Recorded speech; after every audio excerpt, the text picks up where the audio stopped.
அனைவருக்கும் வணக்கம். இந்த வீடியோவின் வாயிலாக உங்களை சந்திப்பதில் நான் மகிழ்ச்சி அடைகிறேன்.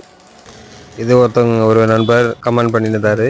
இந்த சின்ன மிஷினை வச்சு நீங்கள் ஒர்க் பண்ணுறப்ப அது அவுட்புட் எப்படி இருக்குது, ஒரு என்டையர் ஒர்க்கை பண்ணி நீங்கள் வீடியோ போடுங்க அப்படின்னு சொல்லிட்டு கேட்டிருந்தாங்க. அது மட்டும் இல்லாமல் இந்த ஒர்க்கை வந்து நமக்கு ஒருத்தவங்க செஞ்சு கேட்டிருந்தாங்க. அதாவது என்ன ஒர்க் அப்படின்னா, ஃபயர் பக்கெட் மாட்டுறதுக்கு ஒரு ஸ்டாண்ட் செஞ்சு சொல்லி கேட்டிருந்தாங்க. நம்ம அந்த ஸ்டாண்டையும் ரெடி பண்ணுறோம். அதை எப்படிலாம் கட் பண்ணி நம்ம ரெடி பண்ணுறோம் அப்படின்னு தான் இந்த வீடியோவில் பார்க்க போகிறோம். இதுக்கு வந்து நம்ம 2 டைப்பான ஆங்கிளை யூஸ் பண்ணியிருக்கோம். ஒன்று 2க்கு 1, அதாவது 2 இன்ச்சுக்கு 1 இன்ச்சு பைப்பும் 1 இன்ச்சுக்கு 1 இன்ச்சு எல் பட்டையும் எடுத்துருக்குறோம்.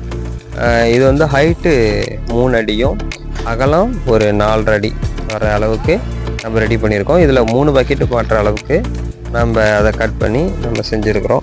இதுக்கு சப்போர்ட்டுக்காக இப்போ நம்ம அதில் வெல்டிங் அடிச்சிட்ருக்கிறேன், சப்போர்ட்டு இருக்கணும் அப்படிங்கிறதுக்காக.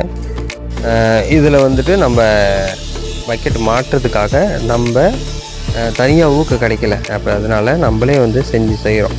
இதுக்கு வந்துட்டு 8mm கம்பியை தான் யூஸ் பண்ணியிருக்கோம். அந்த எஃப்ராடு வந்து நம்மளே செஞ்சுக்கிட்டது. எஃப்ராட்னால் வேறு ஒன்றும் இல்லை, வெல்டிங்லேயோ இல்லை வந்து கம்ப்யூட்டரோ யூஸ் பண்ணுற அந்த லிவர் தான் இது நம்மளே எஃப்ராடு ரெடி பண்ணி அதை கம்பியை வளைக்கிறோம். அதாவது 8mm கம்பி ரவுண்டாக இருக்கிற கம்பி யூஸ் பண்ணால் ரொம்ப நல்லாயிருக்கும். ஆனால் நமக்கு வந்துட்டு பில்டிங்கில் யூஸ் பண்ணுற மாரி முறுக்கு கம்பி தான் கிடைச்சதுனால அதை நம்ம வந்து வெல்டிங் அடிச்சுட்டு அந்த எஃப்ராடை வச்சு நல்லா வளைச்சி எடுத்துக்கிட்டோம். எப்பொழுதுமே இதே போல் ஒரு ஷேப்புக்கு நம்ம கொண்டு வரும்போது அந்த மூளை அளவுகள்லாம் கரெக்டாக இருக்குதா அப்படின்னு சொல்லிட்டு மூளை மட்டத்தையோ இல்லை டேப்பு அளவுகளையோ கொண்டு நம்ம சரி பார்த்துக்கணும். அப்போ தான் நமக்கு வந்து ஷேப்பு கரெக்டாக இருக்கும். இல்லைன்னா அது நேராக இல்லாமல் கொஞ்சம் கிராஸாக வரதுக்கான வாய்ப்பு இருக்குது. அதே போல் கீழே வந்து அது பேலன்ஸ் பண்ணுறதுக்காக நம்ம 2 அடியில் அந்த 2க்கு 1 பட்டையை வெட்டி அதை பேலன்ஸ் பண்ணிவிட்டு அது மேலே சப்போர்ட்டுக்காக அந்த இதை அடிச்சிருக்கிறோம். இதுக்கு வந்து இப்போ ரெட் ஆக்சைடு யூஸ் பண்ணியிருக்கோம். நம்ம எப்போதுமே இரும்புக்கு பெயிண்ட் அடிக்கும் போது ரெட் ஆக்சைடை யூஸ் பண்ணுறது நல்லது. எல்லோ ஆக்சைடும் யூஸ் பண்ணலாம்.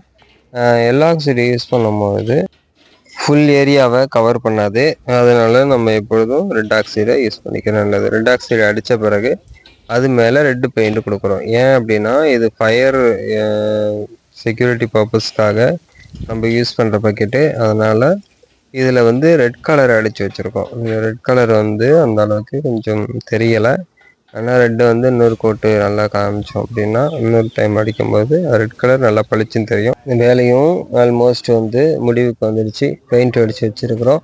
இன்னும் வந்து ஃபுல்லாக ட்ரை ஆகாதனால சரி ட்ரை ஆகட்டும் அப்படின்னு சொல்லிட்டு பாக்கெட்டு எல்லாத்தையும் அதில் ஃபிக்ஸ் பண்ணிவிட்டு வச்சுருக்குறோம். அது ட்ரை ஆகிடும். இந்த மிஷின் உள்ளே என்ன இருக்குது அப்படின்னு சொல்லிட்டு நான் பிரித்து காமிக்கிறேன். அதில் என்ன இருக்குது அப்படின்னு சொல்லிட்டு பார்ப்போம். அதில் வந்து ஒரே ஒரு போர்டு, அதாவது ஐஜிபிடி போர்டு அப்படின்னு சொல்லுவோம். இந்த ஐஜிபிடி டெக்னாலஜியில் ஒர்க் ஆகிற போர்டு, ஒரே ஒரு போர்டு தான் கொடுத்துருக்காங்க. அந்த ஃப்ரண்ட் சைடில் கண்ட்ரோல், அதாவது அந்த ஆப்ஷன் சேஞ்ச் பண்ணுறது, அந்த டியூன் ஆம்பியரை சேஞ்ச் பண்ணுறதுக்கான ஒரு டியூனர் வச்சுருப்பாங்க. அதுக்காக ஒரு சின்ன போர்டு ஃப்ரண்ட் சைடில். இதில் ஒரு போர்டு தான் இருக்கும். அந்த ஒரு போர்டை வச்சு தான் வந்து மிஷின் ஒர்க் ஆகுது.